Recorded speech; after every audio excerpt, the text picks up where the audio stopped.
Hello, my name is Jim Savastia. I'm one of the pastors of the Reformed Baptist Church of Louisville, and welcome to our church podcast, Reformation Today and Tomorrow.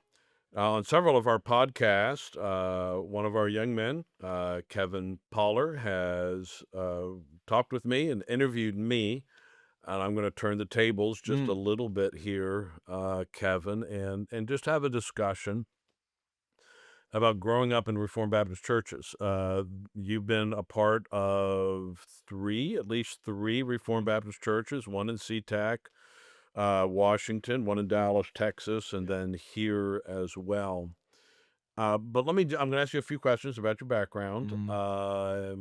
You just to tell us just a little bit about yourself. Yeah. You're So I've been going to Baptist churches for as long as I can remember.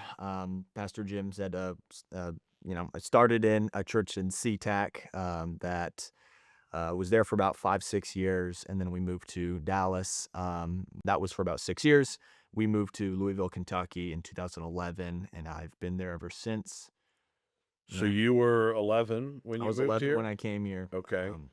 Were you a professing Christian at that time? No. So I'm not entirely sure when I was saved, but I think it was around 12 or 13, and then I was baptized.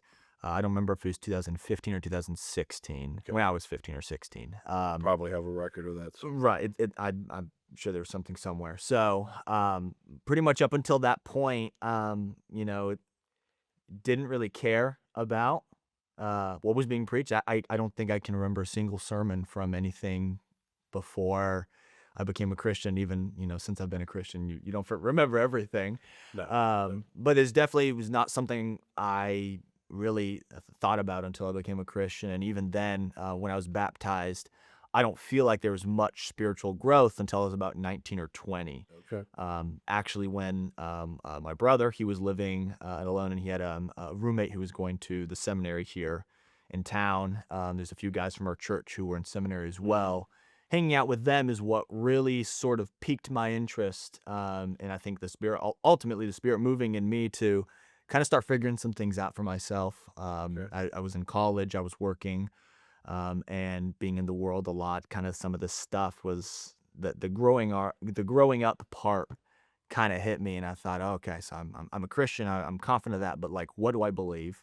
Grew up with certain Reformed beliefs, and started questioning why do my parents believe this? And then I've been living this. I've been a Christian, but I've been kind of holding to these beliefs, but not really Is it understanding right, them. right. So that's kind of about when I was 19 or 20 is, I think, when really I started to grow up ultimately, and then started learning more about theology, becoming more serious about my relationship with Jesus, involvement in the church, understanding more Yeah. of what I believed. Yeah, what you just said, it intrigues me, Kevin, and I want to ask some questions about this. I think for a young person growing up, the first question is, will my parents' God be my God? Right? That's the first question. And that is, do I believe this Jesus without anything else, Presbyterianism, Baptist, Lutheran, whatever it is, and saying, my mom and dad have shared with me the gospel. I'm a Right. sinner in need of a savior. Right. That there is only one God, and that Jesus is his son, and there's one mediator between God and man, and all of that. So will my parents' God be my God? But then the other question a kid has to answer, and in some sense it's made for them when they're younger, is, will I be part of my parents' church? Right. And will I be part of my parents' faith Mm-hmm. community? And we had a previous conversation which sparked this discussion, is that two things have happened, generally speaking, in churches. And one is that in regard to the first question, will my parents' God be my God? That the answer in this past generation has increasingly been no. Right. And then even where is my father's God my God, my mother's God my God? Will my father and mother's church be my church? Yeah. That answer has also increasingly been Mm-hmm. no. Mm-hmm. And if you were to think about that, Kevin, because you've known lots of people, you've known both. Mm. So you grew up with kids. Yeah. who heard the same gospel, heard the same truth, maybe seemed like they were Christians or Right. seemed maybe more excited about the church than you did, they're not walking with the Lord, you Right. are. Is there anything that you see that I mean, we believe ultimately in the sovereignty of Yeah. God and the work of the Spirit. Is there anything you see that you look at and you think, "Why is that?" Or do you ever think, "Why me?" Or do you understand why not them, other apart from the sovereignty of God? Were there things that you saw hypocrisy or hurts, or what do you see that made them, "I wanna deal with the first issue first, that my parents' God is not my God, and Yeah. my parents' church is not gonna be my Okay. church." Oh man, that's a really good question. I didn't really even think about that till now. Um, Man, to answer the first one, I don't know. You've kind of stumped me. So I've kind of, as you said, I've grown up with a bunch of kids, even at school and at this church. Bunch of kids who grew up in Christian homes, professed faith young, and then walked away later. Um, I want to say that part of it is, I mean, I would have to say as a young man, the pulls and the desires of this world can be really strong. Right. Success, people's perception of you, fame, I guess, is really it. Being a Christian can a lot of the time get in the way of those things. And I don't mean that as It will like, get in the way of your own glory. yeah, Yes. exactly. And when you have all these aspirations for greatness and, um, you know, uh, being somebody, making money, all of this other things kind of become secondary. Family, religion, in this case, Christianity, and friends even. You make friends later. You make friends with the rich people once you hit it big. So I as a young guy, I mean, the appeal of right wanting everyone to look at you a certain way, having the money, having the things. It's a very material and world mindset opposed to a Christian mindset. Because if you have a renewed mind, that stuff can still be appealing, but it's not going to be your idol and your God. That's a lot of the guys that I knew from high school and less so from this church, but other young Christian guys that just pulled them away. Okay, when they pulled away, did any of them blame the church or blame their parents or blame hypocrisy? Not that I know of. Would if you were to appeal to pastors, I'm one Mm, of your pastors. If you were to try to say, "Hey, this really concerns me. We're losing young people. These young people are yeah, growing up here, and they're not becoming Christians." And again, we recognize God's sovereign there, but we also recognize God uses means, and there's human responsibility. yeah, Are there things that burden you that you think, apart from games and yeah. that sort of a thing, that because I think we have seen a whole generation where the idea was we're going to help the kids play, we're going to make church fun, Mm, and that hasn't worked. That approach, uh, yeah. I'll honestly say, from my experience, what I feel like I've seen the most is, um, again, Christianity, and I think even sometimes church and going to church gets in the way of doing things that they want to. okay. So I'll you because that's a conflict we can't resolve. correct, yeah. We What can't what do mold you do? Yeah, Christianity to their glory, to their yeah. pursuit of their fame or Mhm. okay, so that's one thing we can't But do. there are certain branches of Christianity that I think a lot of them go to, where it sort of allows for some of that more than our Okay. church. Because our church, this is part of the reason I love our church and I stayed here, is the heavy emphasis on, most importantly, your relationship with Christ, and then the relationship with the body of believers here. And not so much like this is what's preached from the pulpit every Lord's Day, but how do you spend your time? What do you spend your time doing? And that to me is like if you value your relationship with Jesus, with the church, with his people, this is the place for you. Because it's to me, it's like, yeah, that if I want to be fed that way, this is where I'm going to be. If I want to be fed for like, I can just go to church in the morning, kind of get my spiritualism for the day, and then I can move on with things, move on with my life.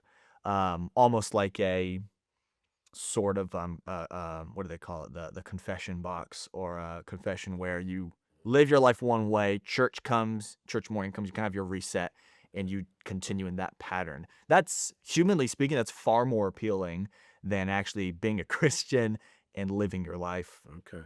for Christ, if that makes sense. Yeah, it does. I appreciate that. Kevin, let me ask you this. With so we talked about, will my father's God, my Mm, mother's God be my God? Will my father's church, my mother's church be my church? We've all seen people leave our churches. I mean, it happens in every faith tradition. It's yeah. not just like it's unique with Reformed Baptists. It may feel particularly painful because, we maybe have a greater sense of certainty about our this is true and this Mhm, matters. mhm, These doctrines matter. You shouldn't go to a place. yeah, You shouldn't make a decision to go to a place with less this or less that. But we have seen perhaps our let's be self-critical, mhm, and maybe not just, feel free to be critical here, but as you also, and again, be wise with this, obviously, as you speak about other places. But you've seen kids flee, whatever, flee the church, can't wait to get, yeah, and sometimes even those who profess faith, it's like, "Oh, I don't want that." right. Where do we do a bad job, or is it that we do a bad job, or is it Mm, simply because it's incompatible with these desires that you mentioned that are even perhaps that have some gospel with them now? yeah, But do you think that, if our retention rate, humanly speaking, is not strong, mm, if people either don't get converted under our ministry or do get converted but decide to go somewhere else, are there things you've seen that are common, or things you think, again, you think, I wish the church would more, I wish pastors would pay more attention, I wish believers would, hey, pay attention, know their names, get to know them, have them be a part of your life. yeah. Anything like that? What do you think? The thing that I've heard the most, because I actually have had conversations with some of the people who don't go to this church or, grew up in a Reformed church and then now they go to Mhm. still a good church, gospel Yeah. preaching church, just some different theological views. The common thing I've heard is churches like ours can be too strict with Okay. what you can and can't do for certain things. So Okay. I think a big one is going to be the Lord's Day. What Mhm. what our churches thinks of the Lord's Day. Mhm. Um, I would say, and I think a large portion of the church agrees that there are things that we believe Scripture says this is not appropriate for this Mhm. day. Um, and I think a lot of people focus too much on what you can't do, Right, rather what than the blessing side. I think that to me is, if I could say there's one thing that we're losing people on, I actually believe that the Lord's Day is a large issue for that because it cuts into sort of what I said earlier, kind of what people want to do. I think another thing that other people complain about with our church is more maybe a focus too much on theology, okay. less of a focus on Right. people, Okay. and maybe some cases even sharing the gospel, our outreach and whatnot. Not saying that I No, agree no, with no, no, those. no, That is that's but, a criticism. if they're well, part of what I'm asking you is that, what have you heard people say? But Yeah. also, I'd be curious, for your own self, and Mm, you've had at some point at least some degree of interest in ministry. yeah. You've certainly, in commending you here, brother, Mm, and as a young man, as much as anybody here ever, you've had a heart for your peers and those a little bit younger than you, thank you. which I love. Mm, I've known you a long time. I've known mm, you since you were 10 or 11 yeah. or something like that. So, I'm very thankful for that. And if you thought to yourself, well, if I could give this burden to my pastors, if Jim or Charlie or John or Derek could learn this, I think we would do better. Are there any things like that that come to your mind? See, that's Anything you would say to? yeah, I say sometimes, look, what would you say to your mom or dad if they answered that question, or what would you yeah, say to a, and allow that, I can take it. If yeah. not, I'll have David delete it. Right. The difficult thing is Yeah. there's a lot of people related things that only God can change hearts. Yeah. We can be used as tools to be I helped agree in part of that wholeheartedly. change. I think that maybe some things with the church is that I, I I don't know how to answer this question Okay. really. Okay. That's fine. I see problems with the church, not just our church, other churches, All right. and different churches. You're going to exchange one problem for another, but this church, it's a thing of um, you do what you can do, and not focus on what you can't change. And I think a lot of people, I appreciate that. I think what that's their good. yeah, what their focus is on is they're things that I see that I don't like.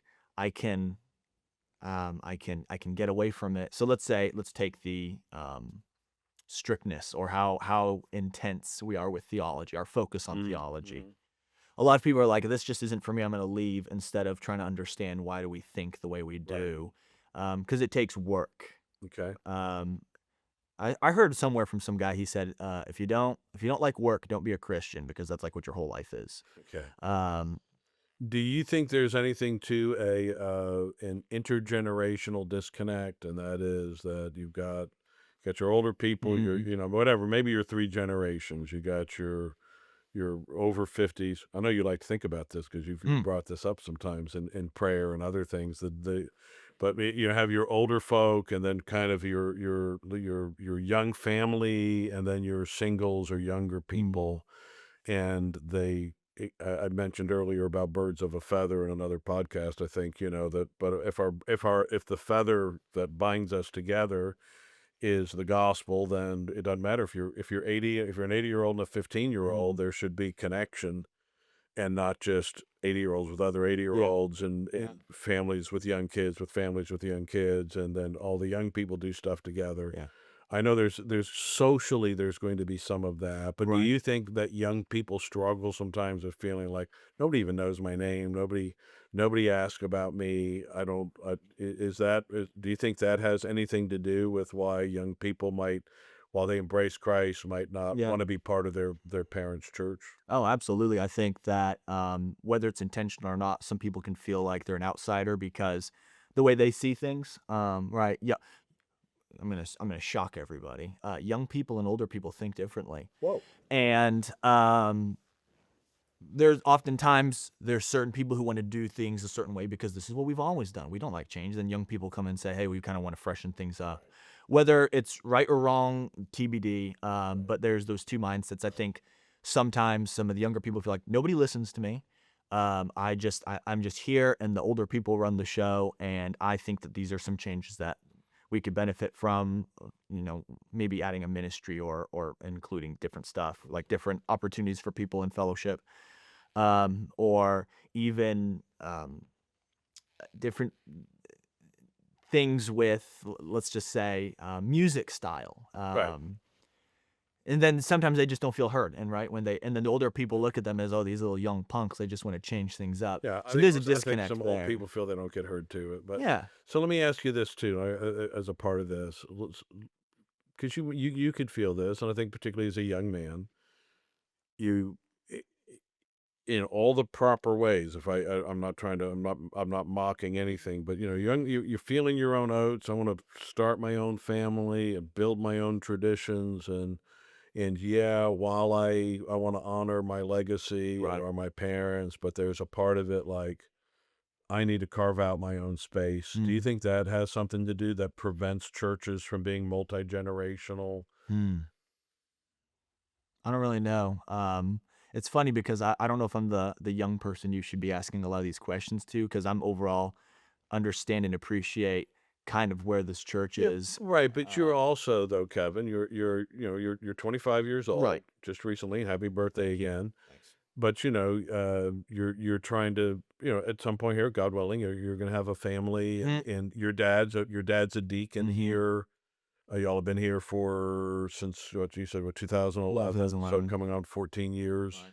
here, well established here, well known and loved here, and obviously with dad being a deacon. Mm, I know for my son, I think to some degree he may have felt like I cast a large shadow, mm, and for a lot of his life, he maybe felt like things were given to him or decided for him because he was young. yeah. That's part of just being young, and then when you become a man and you're thinking, well, it's, part of this is I have to build my own. I don't, did you ever, have you felt any of that? Or if you haven't, that's fine. I have felt a little bit with it, but I never felt that with my dad being a deacon, us being in the church for so long, that things were given to me that I inherited certain things. I feel recently that I've had to do a lot of, I guess so, yeah. In a way, I've had to establish myself as, even though I belong to the Pollard family, I am separate. I Yeah. do think for myself, and Yeah. I think very similar to my family. Shocker, because that's who I grew up with. Right.